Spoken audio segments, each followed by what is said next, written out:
देखो अभी तक हमने गदर मूवमेंट को ख़त्म किया है और मूवमेंट्स की जो पैटर्न थी, मूवमेंट की जो स्टाइल थी, उसको पढ़ने की कोशिश की थी। किस तरह से कौन कौन लीडर्स उसके साथ इन्वॉल्व थे।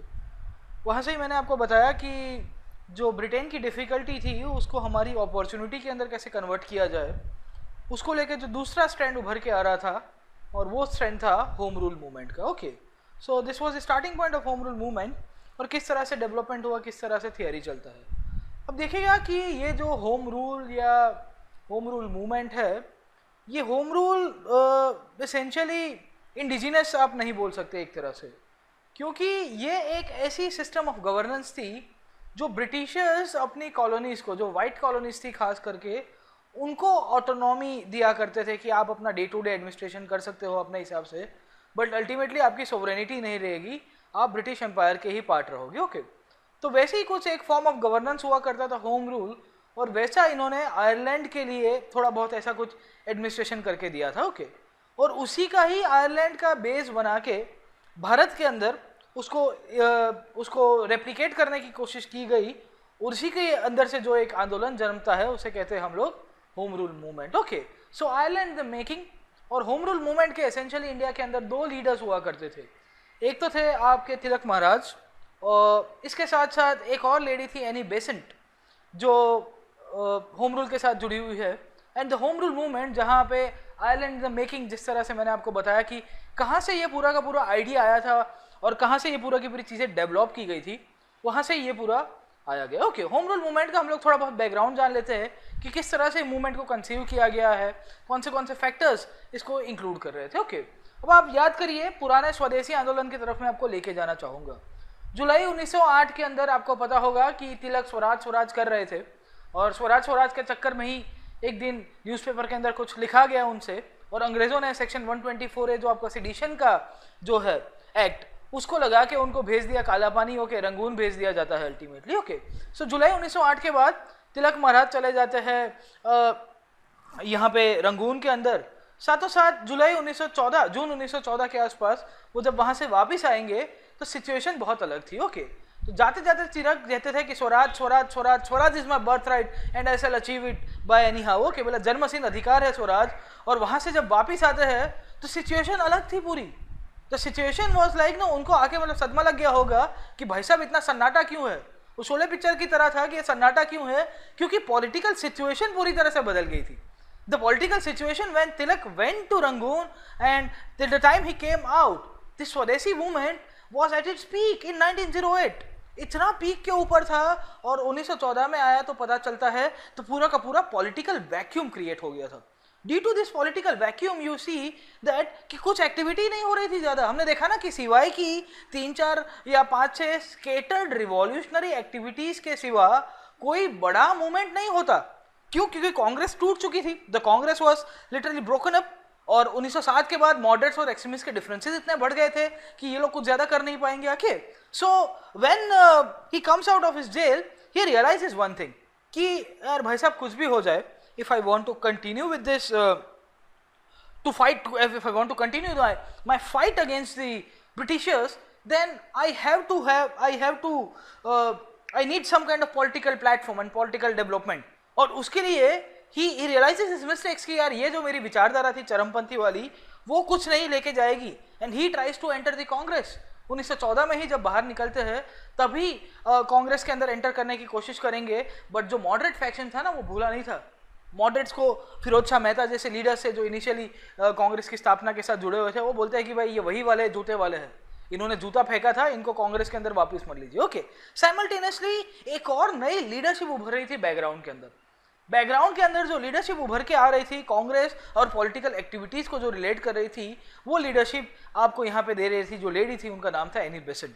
ओके, सो जो हम लोग बैकग्राउंड की बात कर रहे हैं और बैकग्राउंड के अंदर थोड़ा बहुत एनी बेसेंट को लेके जानकारी रख देते हैं। ओके, एनी बेसेंट एसेंशियली एक आयरिश लेडी थी, और आयरलैंड की होने के नाते उनको ये आइडिया पूरा का पूरा अच्छी तरह से क्लियर कट था कि आयरलैंड में किस तरह से होम रूल मूवमेंट का ये पूरा का पूरा आगाज़ किया गया और किस तरह से ऑटोनॉमी और कंसेशंस दिए गए। Okay, so in 1890s she come to India. 1890 के आसपास का समय है, 90s का ही समय है।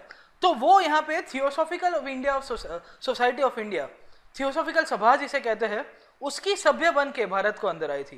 This theosophical society of India was established by two foreigners, madam Blavatsky and colonel Olcott. Okay, तो अमेरिकन सिटीजन हुआ करता था colonel Olcott, and they were very much infatuated by the spiritualism of India. तो ये orientalism को पढ़ने के लिए ये लोग आया करते थे, काफ़ी सारे गोरे आते थे, तो उनमें से ही ये भी थे। और इन्होंने essentially theosophical of India society of India की स्थापना अमेरिका में की थी। लेटर ऑन ये थियोसॉफिकल सोसाइटी ऑफ इंडिया का बेस आपका चेन्नई के पास कर देते हैं। Okay, later on when Annie Besant joins this things, तो वो धीरे धीरे धीरे स्पिरिचुअलिज्म से आगे बढ़ते बढ़ते बढ़ते बढ़ते अपना एक पॉलिटिकल स्टैंड लेना शुरू करेगी, और वहाँ से ही वो होम रूल की मांग करेगी on the basis of the Irish home rule league. Ireland के अंदर जो लीग चलती थी उसी के ही बेसिस के ऊपर ये पूरा का पूरा उन्होंने डेवलपमेंट करा है। अब देखिएगा कि जो 1890s की बात करो, एनी बेसेंट जब यहाँ पे ज्वाइन किया था, in course of time you will see that Annie Besant धीरे धीरे धीरे स्पिरिचुअलिज्म से आगे आते हुए पॉलिटिक्स के अंदर भी बहुत एक्टिव पार्ट लेती है, एंड बाय 1914 वो भी एक एस्टेब्लिश्ड लीडर की तरह उभर के आ चुकी थी, और उनका भी काफ़ी सारा पॉलिटिकल क्लाउट और पॉलिटिकल इन्फ्लुएंस भी हुआ करता था। And as a result she try to advocate, उन्होंने पैरवी कर दी एक्सट्रीमिस्ट की कि यार आपने जो गलती की है ना, मतलब आपने जो तिलक और उनके जितने भी फॉलोअर्स थे उनको आपने कांग्रेस से हटा दिया है, उसको थोड़ा रिवाइव कर दीजिए, वो गलत है, और अभी रात गई बात गई है ना, कि वैसी बात है, तो जो बीत गई सो बात गई ना। हरिवंश राय बच्चन यही कहते हैं ना कि जीवन में एक सितारा था, माना वो बेहद प्यारा था, अंबर के आनंद के तू देखो, अंबर के आनंद को देखो, कितने उसके तारे टूटे, कितने उसके प्यारे छूटे, कभी बोलो टूटे तारों पर, कभी अंबर शोक बनाता है, जो बीत गई सो बात गई।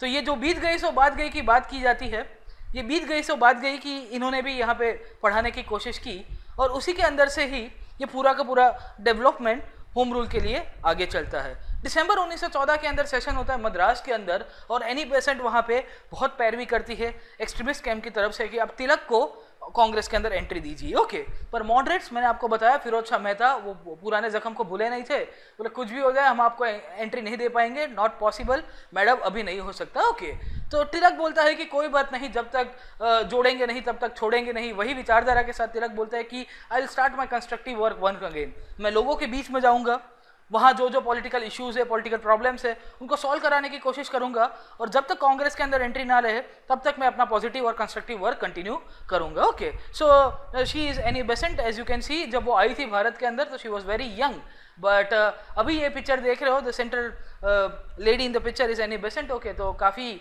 एजेड हो गई थी when she join this and took the initiative of home rule movement. Okay, so दिसंबर, एक साल निकल जाता है, और एक साल के बाद दिसंबर 1915 के अंदर बॉम्बे के अंदर सेशन होता है, और वही सेशन के अंदर तिलक और एनी बेसेंट एक पूरा का पूरा प्रेशर बना के फाइनली इनकी एंट्री करा देते हैं। ओके, बट इंपॉर्टेंट ये चीज़ हुआ कि इन्होंने कांग्रेस के अंदर अपनी एंट्री तो करा दी, तिलक महाराज ने भी एंट्री करा दी, बट व्हाट हैपेंस नेक्स्ट कि कांग्रेस अभी एक तो नए नए आए थे और पुराने जख्म तो भूले नहीं गए थे, तो ये लोग जब डिमांड करते हैं ना कि भाई होम रूल कांग्रेस अपना एजेंडा बना दे, तो ये लोग मना करते हैं। द कांग्रेस लीडरशिप दो accepting the leaders Tilak and उनको जो होम रूल जो कांग्रेस के अंदर उन्होंने एंट्री तो करा दी, फिर से पार्टी के अंदर या मूवमेंट के अंदर उनको फिर से प्लेसमेंट दे दी गई है, बट उनको बोला गया है कि हम लोग अभी होम रूल मूवमेंट के लिए जो रिजोल्यूशन है वो रिजोल्यूशन पास नहीं करेंगे। ओके, और बोल दिया गया कि हम लोग एक स्टिपुलेटेड टाइम दो, 6-8 महीना दे देते हो, और उसके तहत अगर हमने कुछ पास नहीं किया रिजोल्यूशन, तो आप लोग अपने हिसाब से अपने दम के ऊपर होम रूल लीग या होम रूल मूवमेंट की शुरुआत कर सकते हो। एज यूजुअल 6 महीने निकल जाते हैं स्टिपुलेटेड टाइम, बट कांग्रेस कुछ नहीं कर पाती उस टाइम के अंदर, and as a result of this thing Annie Besant और तिलक अपने हिसाब से होम रूल लीग की शुरुआत करेंगे, और वहाँ से ही आपकी आंदोलन की शुरुआत होती है जिसे हम लोग कहते हैं होम रूल आंदोलन और home rule movement. Okay, so essentially अभी हुआ ये कि एनी बेसेंट और तिलक ये दोनों एक तरह से बहुत निकट थे, और पॉलिटिकली इनकी आइडियोलॉजी भी सेम थी कि भाई ये एक ही टर्फ के ऊपर फाइट कर रहे हैं, and as a result of this thing ये लोग डिसाइड कर देते हैं कि आप अपना होम रूल जो मूवमेंट है उसके लिए आप अपने एरिया कन्फाइन कर दो, मैं मेरा एरिया कन्फाइन कर देता हूँ। As a result of this thing April 1914 से जब बाल गंगाधर तिलक या हम लोग लोकमान्य तिलक के नाम से उनको जानते हैं, तो तिलक महाराज डिसाइड कर देते हैं कि भाई मैं अप्रैल 1916 से Maharashtra, Karnataka, central provinces and बिरार एक्सेप्ट द बॉम्बे सिटी वैसे विस्तारों के अंदर मेरे कार्यकर्ताओं को बोलूँगा कि आप होम रूल के तहत ये पूरा का पूरा आंदोलन लोगों के तहत लेके जाओ, उनके अंदर उनकी जो चेतना है, उनकी जो स्पिरिट है, उसको डेवलप कराओ। The demands which were raised by Tilak included the following things। एक तो पहली मांग क्या करेंगे तिलक महाराज, बोले स्वराज। और अब देखिएगा कि वो कंप्लीट स्वराज वाली मांग नहीं करेंगे। क्यों? क्योंकि वो क्या, उनको वहाँ रंगून वंगून में अच्छी सर्विस होती है, आपकी खिदमत की होगी इन्होंने अंग्रेजों ने, तो बोलते हैं कि अभी देखो, और सिटीजन के चार्ज के ऊपर भेजा था। अब देखेगा कि हिस्ट्री एक बहुत अच्छी टीचर है। हिस्ट्री बताती है कि जो जो अंग्रेजों ने इनको जिन जिन लीडर्स को काला पानी के लिए भेजा था ना, वो सब वापिस आके सुधर जाते हैं। बोले आंदोलन करेंगे पर एक हद से बाहर नहीं जाएंगे। बेसिकली अच्छी खासी उनकी खिदमत की जाती थी अंग्रेजों के द्वारा, एंड एज ए रिजल्ट वो जब आए तो वो बदल के आए हैं। ओके, तो डिमांड करेंगे पर ज़्यादा डिमांड नहीं करते, बट स्वराज की डिमांड डेफिनेटली करते हैं। बट स्वराज कैसा स्वराज? बोले होम रूल वाला स्वराज चाहिए और कोई स्वराज नहीं चाहिए। सेकेंडली तिलक यहाँ पे फर्स्ट टाइम इंडिया के लिए लिंग्विस्टिक स्टेट्स की मांग भी करेंगे, और साथों साथ ये भी बोलेंगे कि भारत के लोगों को अगर आपको एजुकेशन देना हो तो वर्नैक्युलर लैंग्वेजेस के अंदर एजुकेशन दीजिए, क्योंकि होम रूल है, भारत के लोगों को यहाँ पे शासन चलेगा। तो होम रूल के अंदर कौन होगा? जैसे आप रूल करोगे तो आप क्या वर्नैक्युलर लैंग्वेज या आपकी जो नेटिव लैंग्वेज है उसका ही सहारा लोगे।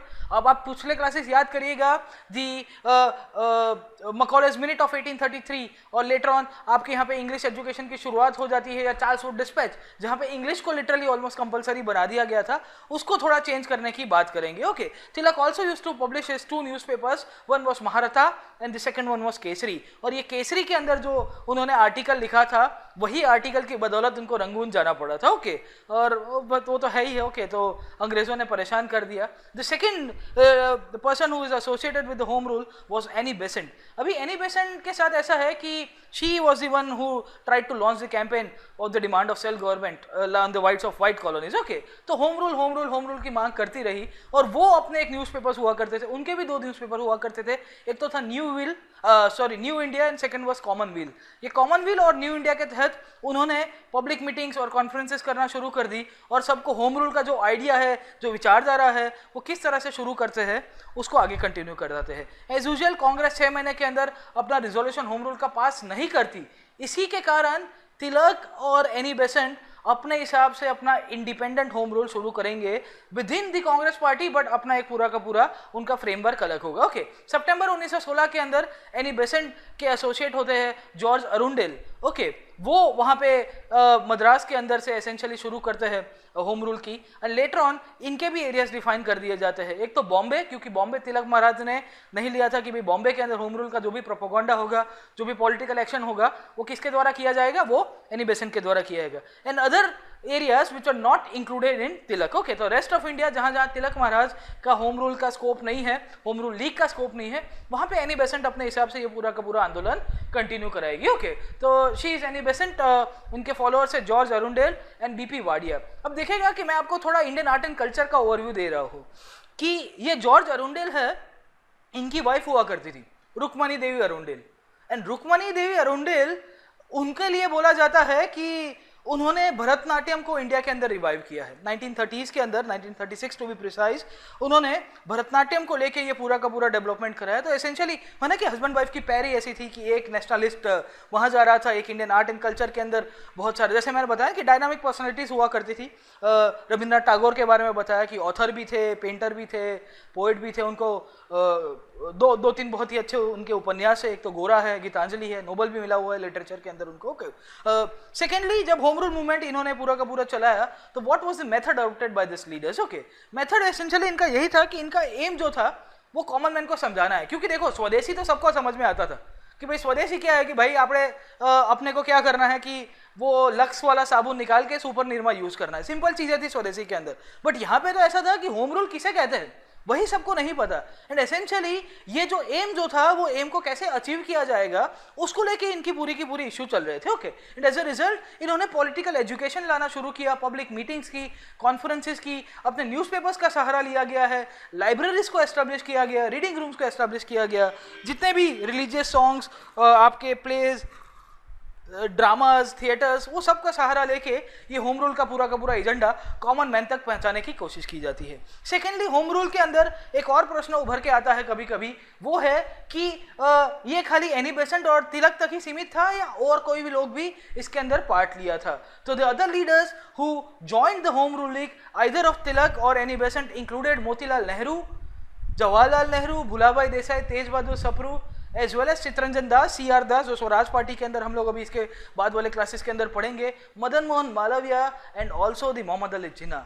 उस टाइम के अंदर अगर आप याद करोगे थोड़ा बहुत, अगर आपको हिस्ट्री का ओवरव्यू होगा कि मोहम्मद अली जिन्ना वो मुस्लिम लीग के लिए उतने वो कट्टर नहीं हुए थे, उतना फंडामेंटल नहीं हुए थे कि उनको अलग ही डिमांड चाहिए था। ओके, बाय दिस टाइम 1916, 17, 18 का टाइम है, तो उनको एक टाइम के अंदर तो हिंदू मुस्लिम यूनिटी का उनको सिंबल बोला गया था, ओके, सरोजिनी नायडू के द्वारा। तो बहुत सारी अच्छा काम उस टाइम पे जो होम रूल के लीग के जो लीडर्स किया करते थे, इसी के इन्फ्लुएंस में आके नेहरू फैमिली पूरी की पूरी, मोतीलाल जी और Nehru, Jawaharlal Nehru ji, Bhulabhai Desai, Tej Bahadur Sapru, CR Das, Mohammad Ali Jinnah and Lala Lajpat Rai also tried to join the league of either of this members. Okay, तो किसने किसकी लीग को ज्वाइन किया वो बहुत ही ट्रिवियल क्वेश्चन हो जाएगा, बट आपको इनके नाम पता होने चाहिए कि besides Annie Besant and Lokmanya Tilak, there were other leaders who also joined the respective leagues of this two leaders. Okay, so secondly, इसके बाद यहाँ पे जब ये पूरा का पूरा आंदोलन चलता है तो सरकार के एटीट्यूड दिखाएगी, what will be the attitude of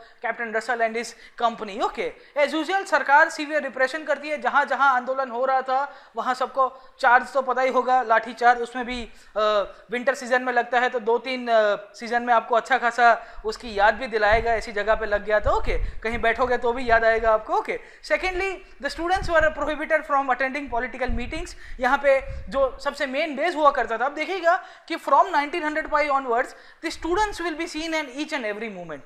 अभी जैसे UPSC has this habit of asking questions की the role of women in Indian national movement, तो कभी कभी पूछ देगा ये the role of students in Indian national movement, कि स्टूडेंट्स का कंट्रीब्यूशन कहाँ से शुरू हुआ, कौन से आंदोलन के अंदर उन्होंने पार्टिसिपेट किया, कौन से आंदोलन के अंदर नहीं किया। When the Tilak was propagating his home rule idea and home rule theory, सरकार उनके बर्थडे के दिन ही उनके खिलाफ केस कर देती है। माइंड वेल, तिलक बोलते हैं कि this is my birthday gift, this is very dear birthday gift which is been given by the British government। और तिलक साहब की पैरवी करने के लिए उस टाइम पे मोहम्मद अली जिन्ना कोर्ट के अंदर जाएंगे। कम नसीब से वो हार जाता है कोर्ट के अंदर, बट हायर कोर्ट के अंदर उनको बरी कर दिया जाता है। Okay, is exonerated of his charges. Okay, by 1917, June 1917, Annie Besant और उनके एसोसिएट्स से BP वाडिया, जॉर्ज अरुंडेल जैसे लोगों को, जो बहुत ही पीक पे हुआ करती थी अपनी पॉपुलैरिटी के, उनको सरकार एक ही झटके के अंदर क्लीन स्वीप के तहत अरेस्ट करने की कोशिश करेंगी। When the arrest of Annie Besant was done, यहाँ पे जो इंडिया का इंटेलिजेंशिया वर्ग था,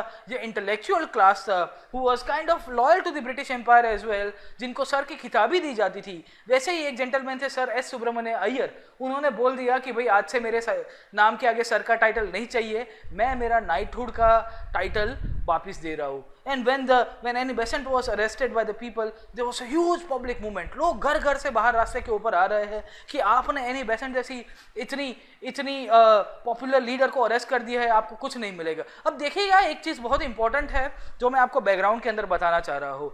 बैकग्राउंड के अंदर ये 1917 का टाइम चल रहा है और 1915 अगर आपको थोड़ा बहुत ओवरव्यू होगा, 9 जनवरी 1915 अभी बापू आ चुके होते हैं यहाँ भारत के अंदर, बट अभी उनका 1 साल तक वो चिलिंग वाला प्लान चल रहा था, बोले मुझे अभी कुछ करना नहीं है, I want to just chill. Okay, तो वो थोड़ा ठंडा रह के यहाँ पे थोड़ी बहुत चीज़ें देख रहे थे, पर बैकग्राउंड के अंदर यहाँ बापू आ चुके होते। ओके, तो मैं जब हम लोग गांधीयन फेज के अंदर जाएंगे तो इसके ऊपर और ज़्यादा चर्चा करेंगे। पर जून 1917 एनी बेसेंट और उनके एसोसिएट से BP वाडिया, जॉर्ज अरुंडेल, उनको अरेस्ट कर दिया जाता है। And when this huge public movement started, वहाँ पे उस टाइम के आपके ब्रिटिश सेक्रेटरी ऑफ स्टेट होते हैं मॉन्टक्यू, चेम्सफोर्ड वाले मॉन्टक्यू, तो लॉर्ड मॉन्टक्यू बोलते हैं कि अगर शिव जी ने पार्वती को 52 पीसेस के अंदर तोड़ दिया था, उनको काट दिया था, तो 52 पार्वती पैदा हो गई थी। यहाँ पे भी ऐसा ही हुआ कि अगर सरकार ने एनी बेसेंट को आपने पकड़ लिया तो हर घर से एनी बेसेंट बाहर रास्ते के अंदर निकल रही है। Okay, so due to the pressure which was mounted by the public of India, the government thought of reconciling with Annie Besant, और सितंबर 1917 के अंदर उनको छोड़ दिया जाता है। बाय द दिसंबर 1917 जब कांग्रेस का सेशन होता है तो उनको फिर से कांग्रेस की अध्यक्षता दी जाती है। She became the first Indian women to head the Indian National Congress, और the first woman to head the Indian National Congress, first Indian woman जो थी वो आपकी सरोजिनी नायडू हुआ करती थी। ओके, तो एनी बेसेंट जो एक फॉरेन ओरिजिन की होने के नाते but still she was very Indian bye her heart, और इसी के तहत कांग्रेस भी उनको कंसिडर करती है, उनको रिकॉग्नाइज करती है और उनको अध्यक्ष बनाती है। बट एज यूजुअल आपको देखने को मिलेगा कि जो मूवमेंट सितंबर या अगस्त या अप्रैल 1916 से शुरू हुआ, 1919 आते आते तक क्यों फिर से बंद हो गया। हमने इसके पहले भी मूवमेंट देखे, गदर के अंदर भी बहुत स्ट्रक्चरल इश्यूज थे, स्वदेशी के अंदर स्ट्रक्चरल इश्यूज थे, यहाँ पे भी थोड़ा बहुत स्ट्रक्चरल इश्यूज आपको देखने को मिलेगा कि what was the reason behind the fading out of this agitation by 1919। 1919 तक आते आते 1916 में शुरू हुआ, 1919 में क्यों खत्म हो रहा, क्यों सब आंदोलन नहीं ज्यादा चल पा रहे, what is the reason behind that. यहाँ सबसे फंडामेंटल चीज आपको देखने को मिलेगी वो है फिर से लैक ऑफ इफेक्टिव ऑर्गेनाइजेशन। अब देखिएगा कि तिलक की होम रूल लीग अलग चल रही थी, एनी बेसेंट की होम रूल लीग अलग चल रही थी। Again the issue came of unity, no doubt the leaders Tilak and Annie Besant were so much united, but उनके फॉलोअर्स के बीच में कंट्रोवर्सी और कन्फ्लिक्ट ना हो जाए, इसी के कारण इन्होंने डिसाइड किया था कि हम लोग यहाँ पे हमारी लीग अलग अलग लगाएंगे। और जब लीग अलग अलग कंटिन्यू कराते हो तो आपको देखने को मिलेगा कि आपका ऑर्गेनाइजेशन थोड़ा कमजोर रह जाता है। Secondly, Tilak started giving the call of passive resistance once again. अब देखिएगा कि एक तो तिलक अभी नए मतलब 1-2 साल ही हुए थे, फिर से कांग्रेस के अंदर उन्होंने एंट्री ली है और फिर से अपना कॉल दे रहे हैं कि भाई मुझे पैसिव रेजिस्टेंस की तरफ जाना चाहिए, तो बोल रहे हैं कि पैसिव रेजिस्टेंस चालू रखो। But is that this time you will see that आपके जो मॉडरेट्स ग्रुप था, जो थोड़ा बहुत एग्जिस्ट कर रहा था वहां तक, वो लोग को सरकार ने अपनी कैरेट एंड स्टिक पॉलिसी के तहत इनको कैरेट दिया था, इनको गाजर दिया था और बोल दिया कि भाई साहब हम लोग है ना 1 साल के अंदर एक्ट ला रहे हैं मॉनफोर्ड रिफॉर्म्स के तौर के ऊपर। अगस्त 1917 में देखो, जून में एनी बेसेंट को अरेस्ट किया, सितंबर में उनको छोड़ दिया। इन बिटवीन दिस टाइम 1 महीने के अंदर ही लॉर्ड मॉन्टग्यू, जब उनको पता चला कि इतना बवाल मच गया भारत में, एनी बेसेंट को हमने अरेस्ट कर दिया है, तो स्टेटमेंट दे रहे हैं कि हम लोग रिफॉर्म्स ला रहे हैं, थोड़ा शांति रखिएगा। अभी ये मॉडरेट्स के साथ यही प्रॉब्लम था। मॉडरेट्स को लगता था कि अगर if will cross this line there might be a possibility that the Britishers won't give us any kind of reforms, won't give us any kind of representation, and as a result you will see कि यहाँ पे जितने भी आपकी moderate community थी ना, वो लोग मना कर रही थी यार पैसिव रेजिस्टेंस की तरफ जाना नहीं है। ओके, तो मॉनकॉट reforms which became known in July 1913 further divided the ranks. Again I am talking that the fundamental reason was the leadership crisis. Leadership क्यों? क्योंकि आपके 3 लीडर्स थे, एक तो एनी बेसेंट हुआ करती थी, यहाँ पे तिलक महाराज थे, बीच में मॉडरेट्स का ग्रुप अपना लॉबिंग करता था, इन्फ्लुएंस उनका भी चलता था। अभी तिलक बोल रहे थे पैसिव रेजिस्टेंस चालू रखो, बॉयकॉट सब कुछ चालू रखना, ये आपके मॉडरेट्स बोल रहे थे, बोले नो मोर आंदोलन, जो मिल रहा है पहले ले लो। ओके, जो अभी मिल रहा है उसका सरकार की फिर से आतामाजी सटकली हो गई तो क्या करना, अभी कोई जरगान शिकरे जैसा गवर्नर आ गया तो क्या करोगे। And as a result they were very much fearing कि यार फिर से ये रिट्रीब्यूशन हो जाएगा। और आपकी यहाँ पे जो लेडी थी Annie Besant, she was confuse, बोले मैं करूँ तो भी क्या करूँ।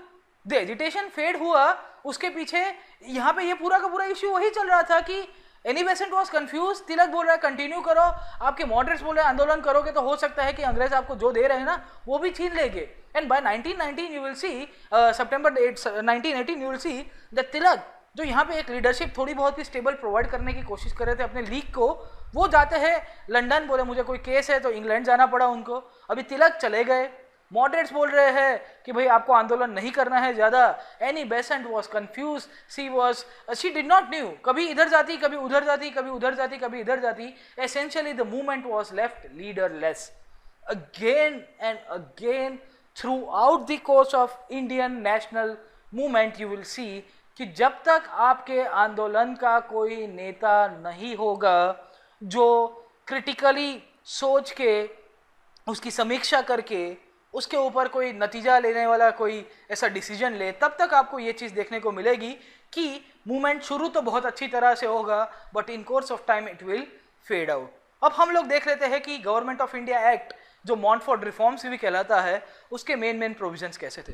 अब देखिएगा कि मैंने इसके पहले के जितने भी एक्ट्स थे वो मैंने आपको अलग से एक लेक्चर्स के अंदर कराए थे। एडमिनिस्ट्रेटिव वाला हो गया, चार्टर एक्ट ऑफ 1813 हो गया, charter act of 1833, regulating acts हो गए हैं, काउंसिल्स एक्ट के बारे में थोड़ा मैंने आपको जानकारी through out the course of history. अभी ये जितने भी एक्ट आएंगे, government of India act 1919, Government of India act 1935, वो सब मैं आपको विद इन लेक्चर क्रोनोलॉजिकली जिस तरह से हम लोग आगे जा रहे हैं उसी के तहत आपको पढ़ाने की कोशिश करूंगा। Okay, this act is also known as Montford reforms. Lord Montagu was the secretary of the state. ये कब से बनी थी? अगर आप लॉर्ड सेक्रेटरी ऑफ स्टेट की जो पोस्ट थी वो अंग्रेजों ने गवर्नमेंट ऑफ इंडिया एक्ट 1858 के तहत एस्टैब्लिश की थी। Okay, and Chelmsford was the viceroy for India. Okay, यहाँ पे सबसे पहला यहाँ पे ये एक पॉलिटिकल थोड़ा बहुत चेंज लाने की कोशिश करेंगे, और वो चेंज क्या था कि भारत के अंदर जो स्टेट्स और आपके जो प्रोविंसेस और सेंट्रल गवर्नमेंट थी उनके बहुत सारे शेड्यूल है। जैसे यहाँ प्रेजेंट डे इंडियन कॉन्स्टिट्यूशन के अंदर शेड्यूल 7 है जो union list, state list and concurrent list को डिवाइड करता है कि ये विषयों के ऊपर सिर्फ राज्य सरकार अपने कानून बना सकती है, ये विषयों के ऊपर सिर्फ केंद्र सरकार बना सकती है। उसी तरह से यहाँ पे सेंट्रल लेजिस्लेटिव काउंसिल या सेंट्रल लेजिस्लेचर जो होगा वो सेंट्रल लिस्ट के ऊपर आपके लॉज बनाएगा, और प्रोविंशियल लेजिस्लेचर आपके प्रोविंशियल लिस्ट, उनको जो भी विषय दिए गए, उनको जो सब्जेक्ट्स दिए गए हैं उसके ऊपर वो लोग कानून बनाने की कोशिश करेंगे। ओके, सेकेंडली यहाँ पे जो दूसरा प्रोविजन लाया गया है वो है dual governance in provinces, that is also known as diarchy. अब आप याद करिए पुराने क्लासेस को, डायरकी किसे कहते हैं, या डायरकी इसके पहले इंडिया के अंदर लागू किया गया था somewhere in 1765 if you remember the Treaty of Allahabad। और ट्रिटी ऑफ इलाहाबाद के बाद यहाँ पे रॉबर्ट क्लाइव जो इंसान जो था, जो ये पूरा का पूरा तिकड़म रचता है, वो यहाँ पे डायरकी की शुरुआत करेगा बंगाल के अंदर। बंगाल के अंदर नवाब तो एसेंशियली हुआ करता था, नवाब के नीचे एक नई पोस्ट बना दी जिसका नाम था डेप्यूटी नवाब, और ये जो डेप्यूटी नवाब हुआ करता था ना, ये डेप्यूटी नवाब को अपॉइंट करती थी ब्रिटिश ईस्ट इंडिया कंपनी, और एसेंशियली सब कंट्रोल उसके हाथ में ही चला गया। यहाँ पे भी आपको dual scheme of governance in the provinces, आपके जितने राज्य हो गए उसके अंदर ड्यूअल स्कीम गई। तो मैंने आपको बताया कि आपके प्रोविंशियल सब्जेक्ट्स थे, प्रोविंशियल सब्जेक्ट्स को इन्होंने डिवाइड कर दिया। The subjects were divide into two parts, that is transferred and reserved. Reserved subjects ऐसे सब्जेक्ट्स थे जिसके ऊपर सिर्फ और सिर्फ प्रोविंशियल गवर्नर अपनी एग्जीक्यूटिव काउंसिल की मदद से कानून या विधायक बनाएगा। Transferred subjects were the subjects on which the provincial legislature has the right to form the laws with the aid and advice and working in tandem with the governor। Okay, तो आज की तारीख में अगर आप डायरकी देखोगे तो modern day India का डायरकी का एक एग्जांपल आपको दिल्ली के अंदर एग्जैक्टली नहीं मिलेगा, but somewhat related to this होंगे। ओके, तो प्रोविंशियल सब्जेक्ट है जैसे दिल्ली के, तो some subjects are reserved for mister Jung and आपकी गवर्नर जनरल, लेफ्टिनेंट गवर्नर की पूरी काउंसिल है, and transferred subjects are the subjects on which mister Kejriwal can make the laws. Okay, तो somewhat similar, who makes the laws, कौन कानून बनाता है? Transferred subjects के ऊपर आपके governor with the add of responsible ministers, और रिजर्व सब्जेक्ट्स के ऊपर without being responsible to the executive council, governor और उसकी काउंसिल पूरा का पूरा यहाँ पे एग्जीक्यूटिव काउंसिल कानून बनाने की कोशिश करेगी। ओके, थर्डली यहाँ पे इंडिया के अंदर बाय कैमरलिज्म और डायरेक्ट इलेक्शंस की भी शुरुआत हो जाती है। बाय कैमरलिज्म का मतलब ये है कि इसके पहले जो यहाँ पे काउंसिल हुआ करता था वो है भारतीय Vidhan Parishad, Indian legislative council. वो भारतीय विधान परिषद को बंद कर दिया गया और उसकी जगह दो हाउसेस लाए गए हैं। Upper houses this the council of state and the lower house is the legislative assembly. जैसे है ना राज्यसभा और लोकसभा आज की तारीख में, उसी तरह से upper house and lower house, जो बाइकैमरलिज्म, टू हाउसेस की जो प्रथा है, दो गृह की प्रथा है, दो विधानों की जो प्रथा है, वहां से यहाँ शुरुआत हो जाती है। थर्डली यहाँ पे जो इंडियन डायस्पोरा था या इंडिया की जो पॉपुलेशन थी या इंटेलेक्चुअल वर्ग था जो कंटिन्यूस एजिटेशन कर रहा था सरकार के खिलाफ में, सरकार ने क्या बताया, एक और कैरेट दे दिया कि भाई साहब वाइसरॉय की सबसे एग्जीक्यूटिव काउंसिल है ना, ये सबसे सुप्रीम हुआ करती थी। माइंड वेल 1940s के अंदर ये वाइसरॉय की एग्जीक्यूटिव काउंसिल पहले भी आएगी। इसके पहले भी 1909 का अगर आप गवर्नमेंट ऑफ इंडिया एक्ट याद करोगे तो the first person to get appointed into the Governor General's or the Viceroy's Executive Council was SP Sinha। In 1909 जब गवर्नमेंट ऑफ इंडिया एक्ट पास किया गया तब उनको ऐड कर दिया जाता है। ओके, तो एग्जीक्यूटिव काउंसिल के अंदर बोल दिया गया कि 6 में से 3 आपके जो काउंसिल मेंबर्स होंगे वो इंडियन होंगे। तो भारत के लोगों को थोड़ा बहुत प्रतिनिधित्व देना भी इसके अंदर लिखा गया था। ओके, साथों साथ यहाँ पे कम्युनल रिप्रेजेंटेशन की बात की गई। अभी देखिएगा कि कम्युनल रिप्रेजेंटेशन के तहत किस तरह से पूरा का पूरा डेवलपमेंट चलता है।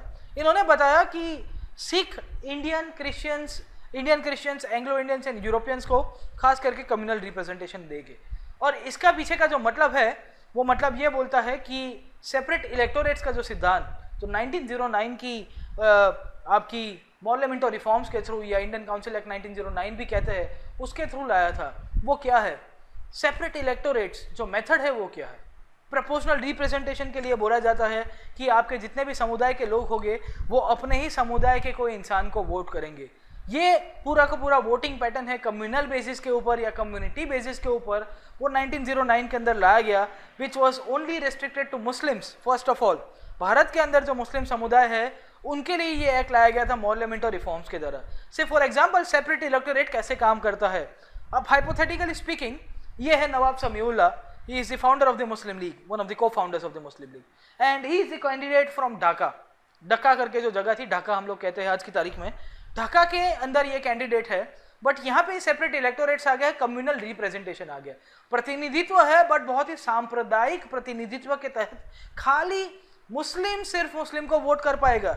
इसका मतलब ये हो गया कि ढाका की जो कॉन्स्टिट्यूएंसी होगी उसके अंदर वोट करने वाला इंसान कौन होगा? Only the Muslims can vote for this person. As a result यहाँ पे कम्युनिटी वाइज डिवीजन कराया गया। ये कम्युनिटी वाइज डिवीजन पूरा का पूरा लाया गया था सेपरेट इलेक्टोरेट्स के तहत, वो था पार्लियामेंट और रिफॉर्म्स में। By 1919 Government of India Act the communal representation was increase to Sikh population, Indian Christian, Anglo Indians and as well as the Europeans. तो कहने की बात वही थी कि भारत के अंदर जो भी छोटा मोटा जो भी समाज हुआ करता था उसको तोड़ने की कोशिश अंग्रेजों के द्वारा की गई है। Thirdly, government of India act 1919 के अंदर और भी कौन से प्रोविजंस थे? यहाँ पे एक और ऑफिस बनाई गई जिसका नाम था office of the high commissioner. Generally आपको आइडिया होगा थोड़ा बहुत कि जहाँ जहाँ कॉमनवेल्थ कंट्रीज थे वहाँ पे आपके जो राजदूत होते हैं उनको हाई कमिश्नर बोला जाता है, अदर प्लेसेस के अंदर आपको एम्बेसडर बोलते हैं। से यहाँ पे पब्लिक सर्विस कमीशन की स्थापना कर दी जाती है। एंड फाइनली लॉर्ड मॉन्टक्यू ये भी बताते हैं कि 10 साल के बाद after 10 years we will send a statutory commission to inquire of working into this report। बोले ये पूरा का पूरा गवर्नमेंट ऑफ इंडिया कैसे चला, अगर अच्छा चला, खराब चला, किस तरह से डेवलपमेंट चला, उसके अंदर इन्होंने डिसाइड किया कि 10 साल के बाद एसेंशियली हम लोग भेजेंगे। अगर आप याद करेंगे 1927-28 का समय, और वहाँ पे एक कमीशन आता है जिसका नाम है साइमन कमीशन। ये जो साइमन कमीशन था, it was headed by a gentleman name John Simon, और उनकी अध्यक्षता के अंदर जो कमीशन भेजा गया था, वो कमीशन का जो बैकग्राउंड जो था ना, वो गवर्नमेंट ऑफ इंडिया एक्ट 1919 के अंदर ही ऑलरेडी अंग्रेजों बता दिया था, खाली नाम नहीं बताया था कि कौन आएगा, उसके नाम से ये पूरा का पूरा डेवलपमेंट चला। Okay, so this is how the government of India act was pass. अब हम होम रूल मूवमेंट की तरफ वापस जाते हैं और उसके एसेस करने की कोशिश करेंगे, फिर से पॉजिटिव्स एंड नेगेटिव्स के तहत जाएंगे और कहाँ कहाँ डेवलपमेंट चला। फर्स्ट, होम रूल मूवमेंट ने क्या किया कि try to establish the link between the town and the country. एक ऐसा मूवमेंट था क्योंकि Tilak was having a very good base in the rural areas, तो टाउन और कंट्री साइड के बीच में जो पूरा का पूरा लिंक बनाने की कोशिश की गई थी, वो होम रूल मूवमेंट बहुत अच्छी तरह से करता है। सेकेंडली, आपका जो मूवमेंट था ना, उसका जो बेस धीरे धीरे धीरे ग्रेजुअल शिफ्ट हो रहा था। शिफ्टिंग क्यों? क्योंकि पहले कैसा था कि खाली एजुकेटेड मासेस पार्टिसिपेट करते, अब आपके जो भी थे एजुकेटेड क्लासेस को छोड़ के कॉमन मैन भी पार्टिसिपेट कर रहा था, आम आदमी भी वहाँ पे पार्टिसिपेट कर रहा था। थर्डली, यहाँ पे आपको ये भी चीज़ जानने को मिलेगी कि ये बॉयकॉट ये पूरा ये कर रहे थे ना, प्रोटेस्ट और पैसिव रेजिस्टेंस, उसके कारण लोगों का है ना पॉलिटिकल एजुकेशन बढ़ रहा था। जब 1919 में बापू रॉलेट सत्याग्रह से शुरुआत करेंगे, या उसके भी पहले 1917 के अंदर अगर आप चंपारण को देखोगे ना, तो people had some kind of idea, या कहीं पे भी जहाँ गांधी जी ने शुरुआत की थी आंदोलन की, उनको पता था, थोड़ा बहुत होमवर्क करके आए थे वो लोग भी। तो जब गांधी बोलेंगे ना कि हमको ये करना है, तो तुरंत एकदम ब्लैंक माइंड के साथ लोग नहीं खड़े हुए थे। ओके, तो पॉजिटिव नेगेटिव के तहत आपको ये भी देखने को मिलेगा that people were getting trained into the Gandhian style of politics. And finally, home rule का एक सबसे पॉजिटिव आउटकम निकला, उसे कहते हैं लखनऊ पैक्ट, लखनऊ का समझौता, जो इंडिया की मॉडर्न इंडियन हिस्ट्री के लिए बहुत ही इंपॉर्टेंट हो जाता है। What was that Lucknow pact all about. उसके पहले हम लोग एक आध प्रश्न देखते हैं, उसके बाद हम लोग जाएंगे लखनऊ पैक्ट के अंदर। एनी बेसेंट वाज, 3 ऑप्शन इसने दिए हैं, responsible for starting the home rule movement, the founder of theosophical society and the president of Indian national Congress. क्या सही होगा? द मोस्ट पॉसिबल ऑल्टरनेटिव फिर से देखते हैं। Responsible for starting the home rule movement, yes this is definitely right. September 1916 George Arundale और BP Wadia के साथ सबसे शुरुआत करेंगे। Founder of the theosophical society था, वो तो कौन थे आपके? Madam Blavatsky and colonel Olcott, तो वो नहीं था। President of Indian national congress, yes, jail से छूटते ही इतनी पॉपुलैरिटी थी तो कांग्रेस ने एक्नॉलेज करके उनको प्रेसिडेंट बना दिया। The second option is wrong, the founder of the theosophical society madam Blavatsky वाला। द मोस्ट पॉसिबल आपका जो राइट होगा जो 1 और 3 है। ओके, होम रूल मूवमेंट के अंदर हम लोग आगे चलते हैं और वहां से ही हम लोग लखनऊ सेशन ऑफ कांग्रेस के अंदर चले जाते हैं। अब देखिएगा कि ये हिस्टोरिकली बहुत इंपॉर्टेंट है इंडियन हिस्ट्री को लेके और उसके जो भी मेन पॉइंट ऑफ व्यू थे। Okay, what is the importance of this session? अगर आप देखोगे तो मुस्लिम लीग की स्थापना 1907 के दौरान हुई थी और एसेंशियली ब्रिटिशर्स की जो डिवाइड एंड रूल की जो पॉलिसी थी उसके तहत ही उसको और भी बढ़ाया दिया जाता था अंग्रेज़ों के द्वारा। In course of time Muslim league का जो डिमांड था सेपरेट इलेक्टोरेट्स का, सांप्रदायिक प्रतिनिधित्व की जो बात करते हैं, कम्युनल रिप्रेजेंटेशन की बात करते हैं, उसके लिए भी वो लोग सक्सेसफुल हो गए थे। But by 1916 you will see there was some kind of and Congress did not accept it कि आप ये separate electorates की बात कर रहे हो, we are not accepting कि भाई भारत के समाज को आपको तोड़ना चाहिए। बट 1916 के अंदर ऐसा हुआ कि आपके जो मेजोरिटी एक्सट्रीमिस्ट जो थे उनको तिलक की अध्यक्षता के अंदर कांग्रेस के अंदर वापस ले गया। तिलक महाराज उनको बोलते भी अभी आपको जो भी आपको डिमांड रेस करना है पर जूते बूते नहीं फेंकने हैं। ओके, और दूसरा एक समझौता हुआ जिसे कहते हैं लखनऊ पैक्ट। ये एक ऐसा समझौता था जिसके लिए मिस्टर जिन्ना को सरोजिनी नायडू बोलते हैं कि mister Jinnah you are the ambassador of Hindu Muslim unity.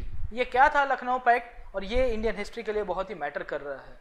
First time Muslim league और कांग्रेस अपनी पूरी की पूरी जो प्रिंसिपल स्टैंड था कम्युनल रिप्रेजेंटेशन को लेके, सांप्रदायिक प्रतिनिधित्व को लेके, उसको दरकिनार करते हुए बोलती है कि हम दोनों एक हो जाते हैं। मिल गए 2 यार और इन्होंने सबसे पहले जॉइंट कॉन्स्टिट्यूशनल डिमांड्स बोले हम लोग साथ में रह के अंग्रेजों के खिलाफ डिमांड करेंगे। The Congress accepted the Muslim leagues position of separate electorates, बोले आपको अलग से सांप्रदायिक जो प्रतिनिधित्व दिया गया है उसको हमको लेके कोई इश्यू नहीं है। और उस टाइम के अंदर जो कांग्रेस का सेशन था 1916 के अंदर लखनऊ के अंदर, उसकी अध्यक्षता कर रहे थे AC Majumdar. So Lucknow pact which became the main important point of the Indian national movement and Indian national history. What was Lucknow Pact all about? ये स्लाइड्स के अंदर से आप पढ़ लीजिएगा, करीबन 7-8 पॉइंट है। हमको देखना ये है कि लखनऊ पैक्ट के तहत एक प्रश्न सबसे ज़्यादा आता है कि कांग्रेस ने गलती कर दी थी क्या? Did Congress committed a mistake by signing this Lucknow Pact and was Congress right? आपको वही यहाँ ये ओपिनियन बेस्ड क्वेश्चन आता है कि कांग्रेस ने बहुत बड़ी गलती कर दी कि उसने मुस्लिम लीग के साथ समझौता कर दिया, सेपरेट इलेक्टोरेट्स का जो प्रिंसिपल स्टैंड था उसको नेगेट करके। तो आपको इसके अंदर यही लिखना है कि that the acceptance of the principle of separate electorates वो कांग्रेस कौन सी कंडीशन के अंदर कर रही थी, कहाँ कर रही थी। Okay, implied that Muslim League and Congress are 2 separate political entities. Negative के अंदर क्या हो गया? इसके पहले हम लोग क्या बोलते थे कि भाई Congress is an umbrella movement. Umbrella movement के तहत जितने भी विचारधारा है, जितने भी धर्म है, जितनी भी जातियां है, सबका प्रतिनिधित्व कांग्रेस करेगी। बट आपने क्या किया? आपने साइन कर दिया मुस्लिम लीग के साथ समझौता।